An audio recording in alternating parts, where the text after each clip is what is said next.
Today we are going to talk about unitary method, which is also the part of ratio and proportion. Basically, it is the application of the proportion. Now, as the name suggests, unitary method. Basically, this particular word unitary has been made from unit. Okay, unit means one. Now, in this, what we do, in this method, what we do, the method in which first we find the value of 1 unit and then the value of required number of units is found. It is known as the unitary method. Okay. Basically, it is also, you can say, the application of proportion method. In the previous video, we have studied about the proportions also. When the two ratios are equal, then we say that they are in proportion. So unitary method is basically the application of the proportion method. The question can be done by the unitary method also and by the proportion method also. So in this video, I will tell you both the methods and how to apply these methods in different kinds of question. So very first thing, we are going to talk about the first question, and our first question is very simple question. You can see the question says a motorbike travels 220 kilometer in 5 liters of petrol. In the first line, you have got the two different things. The first thing you have found the kilometer. Kilometer, that means we all are traveling by the vehicles. So kilometer means we are covering some distance. And as we are going by the bus, car or any of the vehicle, and every vehicle works on uh, petrol or fuel. So here the next quantity is 5 liters of petrol. Okay. So in the first line, we have found that a motorbike travels 220 kilometers in 5 liters of petrol. How much distance? What I need to find out? The distance. Will it cover in 1.5 liters of petrol? I need to find out how much distance will it cover in 1.5 liters of petrol. Okay, so this much we need to do. Now, how to apply the unitary method in the question? As this is a word problem, so statements are very much necessary in this. The first statement will come out from the first line. A motorbike travels 220 kilometers in 5 liter of petrol. And also I need to find out the how much distance it will cover. So my first statement will start with the distance. Okay. So the distance traveled in 5 liters petrol. How much? 220 kilometer.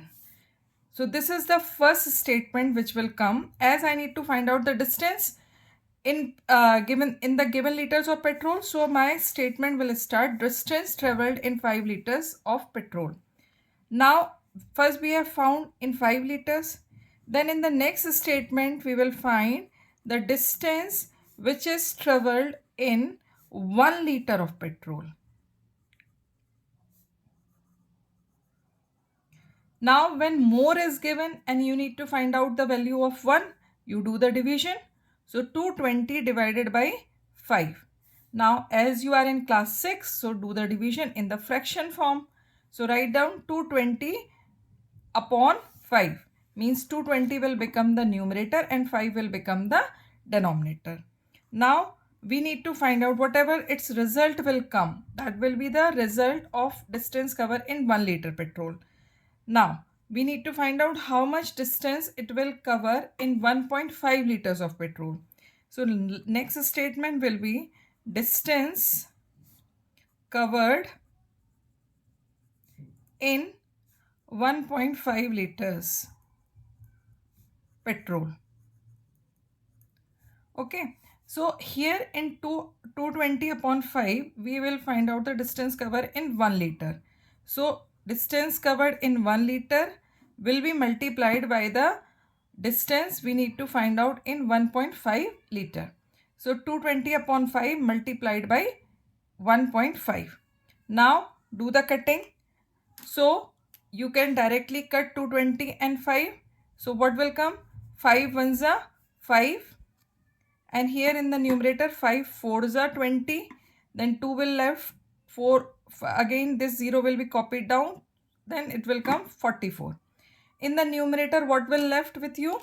The leftover numbers will be 44 multiplied by 1.5.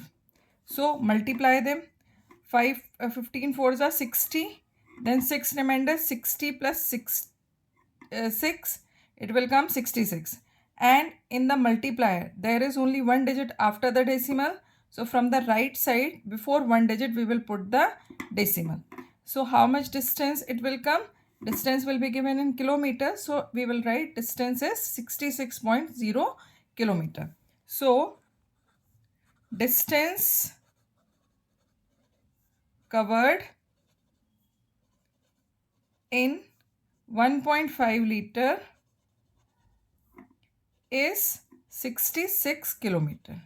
In this way you can apply the unitary method in any of the question.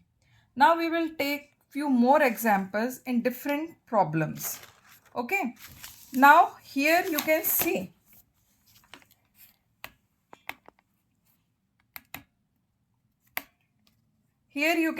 in the question number 2, they have said that the cost of 105 envelopes is 35 rupees.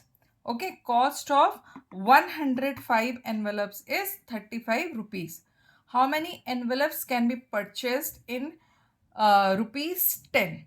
Okay, now the same question we can do by the proportion method also. Now how to do this by the proportion we need to understand here. Here in the first line we can see that what the two things are given to you: 105 envelopes and rupees. That means if I say the first ratio is envelope to cost. Okay, so the same ratio I have to make the another ratio also in the same order. So first I will write envelope. Don't write cost first, because our first term in the first ratio was envelope. So in the second ratio also the first term will be envelope, and then it will come cost. Clear? Now what this is, 105 envelopes. Its cost is rupees 35. Now how many envelopes can be purchased? I don't know how many envelopes we can purchase, so we will let it as X. Now how much money is there? Rupees 10. We can see that as the number of rupees has decreased, so number of envelopes will also decrease. Okay, now apply the condition of proportionality.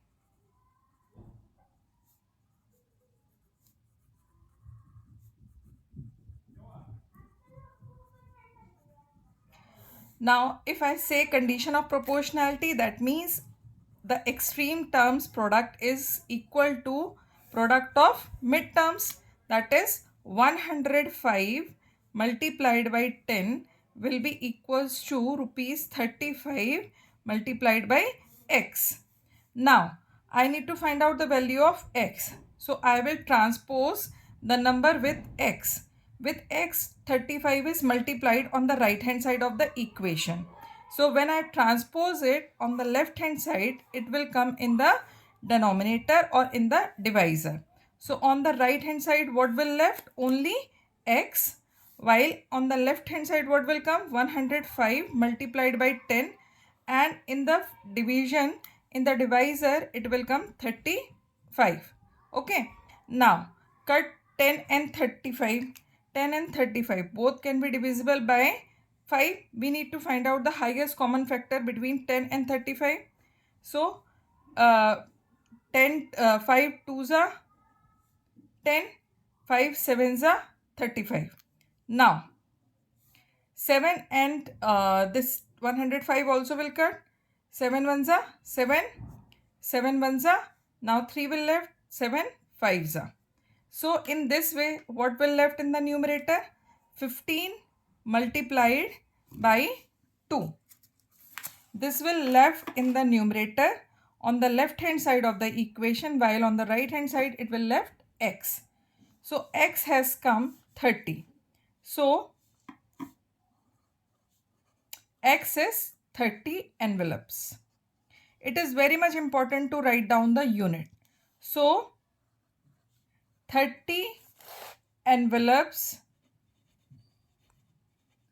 can be brought in rupees 10. Okay. So in this way you can apply the proportion method also in the case of unitary methods question. Okay. Now we are going to do the third type of problem. In this a little bit only the thing has been changed, but you have to read the question very carefully, because when you read the question carefully, then only you will understand what is given to you and what has been asked to you. If the cost of a dozen, what is the important word here? A dozen. A dozen means how many? A dozen means 12. A dozen shops is rupees 153.60. That means the cost of one shop is not rupees 153.60. The cost of 12 shops is 12 soaps is rupees 153.60. Okay. So now they are asking what will be the cost of 15 such soaps. Okay. Now we can see a dozen means 12 soaps. So when I am talking about 15 such soaps, so cost will definitely increase. Okay. So while we are starting the solution of this question, we have to convert at first 1 dozen equals to 12. This is the very important thing. This relation you have to mention. After that you can write that what is given to you? Cost of 12 soaps is rupees 153.60. Okay. So cost of one soap, that is rupees 153.60 upon 12. Okay. Here also you can directly divide it. 12 ones are 12. Now 3 left. 12 ones are 12. 12 twos are 24. Okay. Now 9 will left. And as you are copying down 6, 6 is after decimal, so it will come here. So 12 8s are 96. Then 0 will copy down. So cost of one soap is rupees 12.80. Now very easily you can find out cost of 15 soaps. So just multiply it. What will come? 15 8s are 120. 12 will left. Then 15 2s are 30 plus 12, 42. So 4 will left. 15 ones are 15 and plus 4, 19. Now as after here in one of the multiplier there is a decimal, and after decimal there are 2 digits. So from the right side put the decimal before 2 digits. So 1 and 2, and before that I have put the decimal.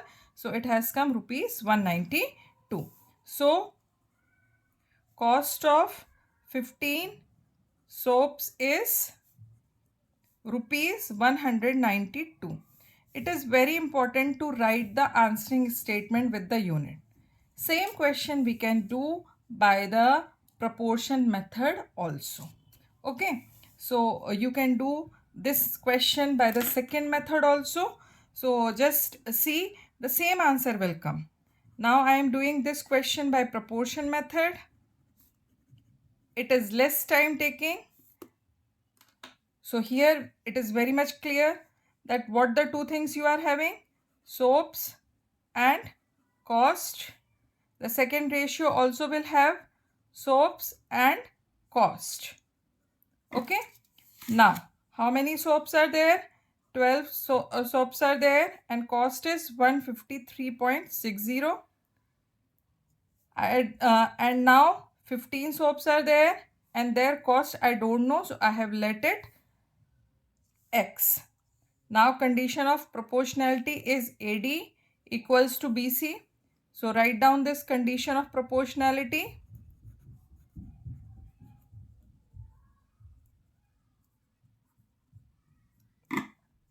And then solve it. So what you are going to get?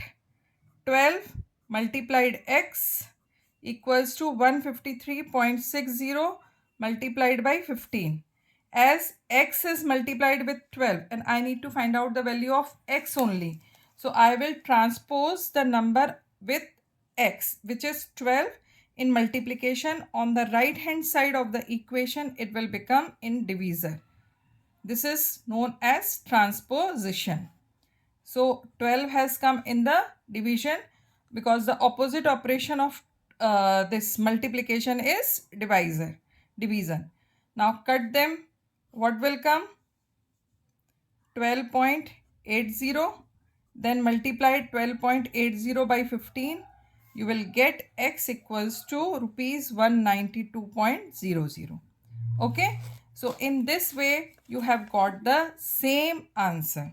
So cost of 15 soaps is rupees 192.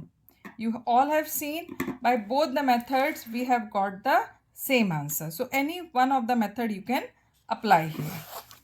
Now basically this proportion method, why I have told, whenever such type of questions in the exam, such type of question in unitary method generally been asked, like here they have given you one relation in the question. They have said that the cost of 5 kg of wheat is rupees 30.50.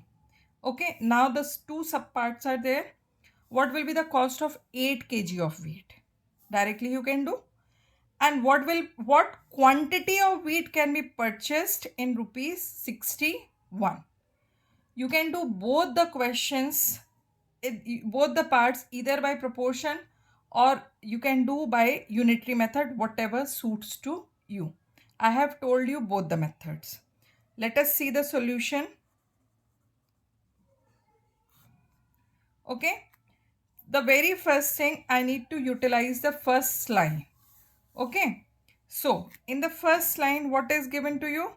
Cost of 5 kg wheat. That is rupees 30.50. So what will be the cost of 1 kg wheat? Just divide it. Rupees 30.50 divided by 5. So it will come rupees 6.10. So cost of 1 kg wheat is rupees 6.10. The same thing I can say in the inverse way also. I can say that in rupees 6.10 I can buy 1 kg of wheat. Okay. So I will write both the statement. The first statement is cost of 1 kg wheat equals to rupees 6.10 or rupees 6.10 can buy how much wheat? 1 kg wheat. Both are the same thing, but my way of saying is different. And both ways we will apply in both the parts separately. Now, come to the solution of A part.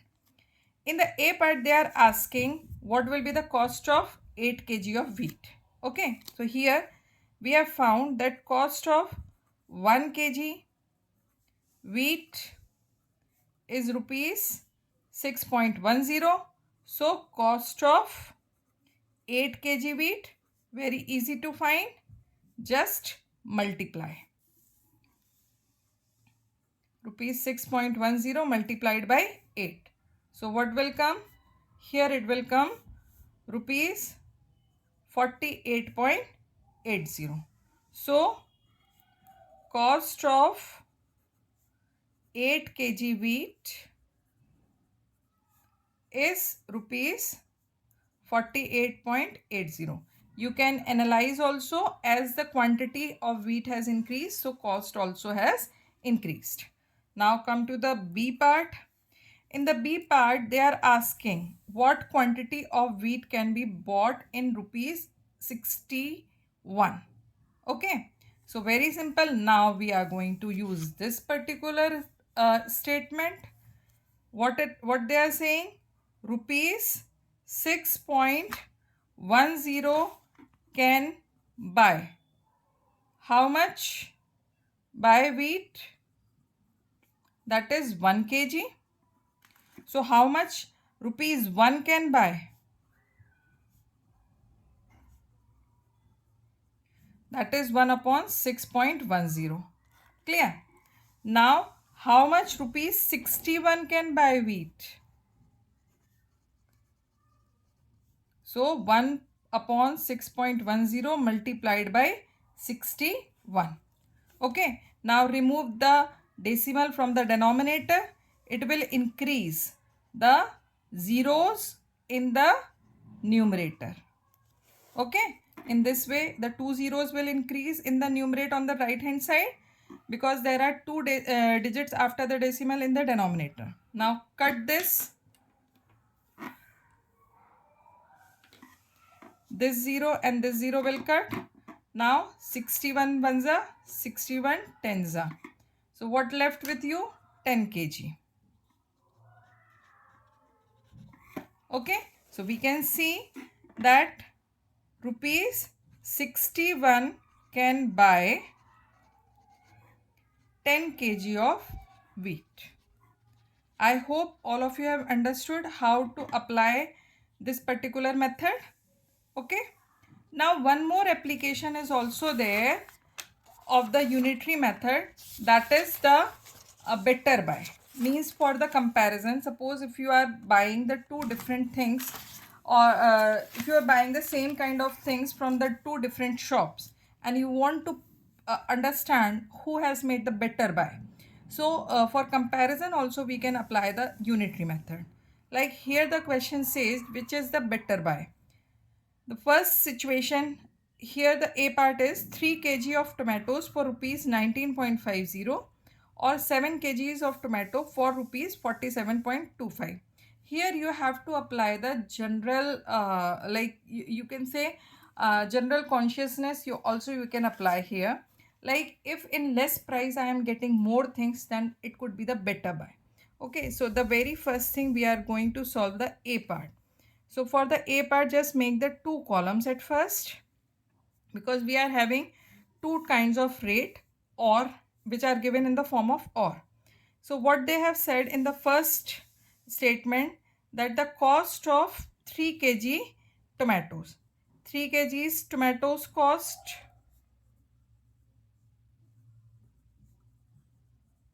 is rupees 19.50. Now find out the cost of 1 kg.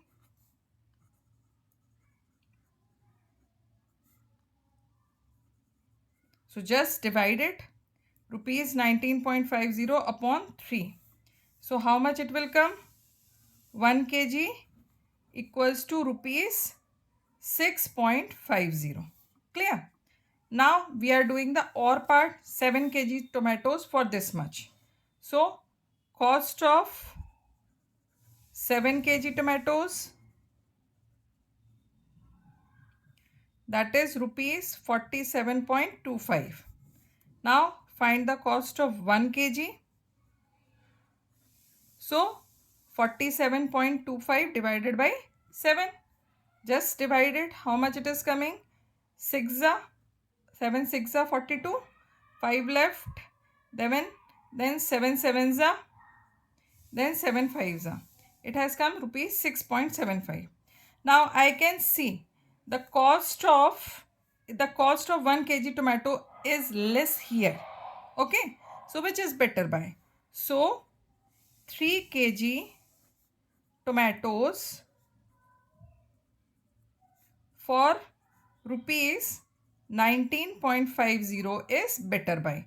Means whatever the shopkeeper is giving you 3 kgs tomatoes for rupees 19.5 is providing you the good deal. Okay, while you are doing the online shopping, you do this kind of comparison. So this can be done with the help of the unitary method. Now, the last and important part of this question, I am going to tell you.